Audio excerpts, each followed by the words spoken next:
ṣé lóòótọ́ ni ìjọba yóò san 105,000 gẹ́gẹ́ bí owó oṣù tuntun? iléeṣẹ́ ààrẹ mà ṣàlàyé o. iléeṣẹ́ ààrẹ orílẹ̀-èdè wa nàìjíríà ti ní irọ́ ni ìròyìn kan tó ní ìjọba àpapọ̀ ń gbèrò láti san 105,000 naira gẹ́gẹ́ bí owó oṣù tuntun fún àwọn òṣìṣẹ́.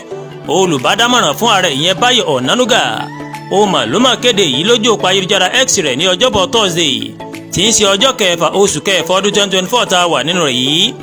ìròyìn òfegè nípa owó oṣù náà ló gbòde tí mínísítà fún ètò ìṣúná lórílẹ̀‐èdè nàìjíríà Wálé Ẹdùn tó gbé ìlànà tí wọ́n ṣètò sílẹ̀ fún sísan owó oṣù tí àwọn ẹgbẹ́ òṣìṣẹ́ ń béèrè fún.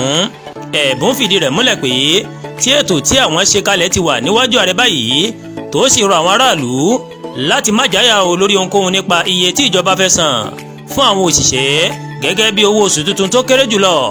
nínú ọ̀rọ̀ tí Báyọ̀ Ọ̀nánúgà gbé sójú òpó ayélujára X rẹ̀ ó ní mínísítà ètò ìṣúná àti ààtò ọrọ̀ ajé nàìjíríà kò fi ìgbà kankan kéde síta pé ìjọba àpapọ̀ yóò san 105,000 naira gẹ́gẹ́ bí owó oṣù òṣìṣẹ́ tó kéré jùlọ fún àwọn òṣìṣẹ́ o.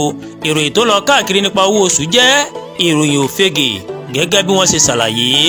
Àdúràgbà Olúwatóyìn lóníròyìn yìí. Ẹ ṣé púpọ̀ tí ẹ̀ ń wo Ẹ̀yà Yorùbá TV o.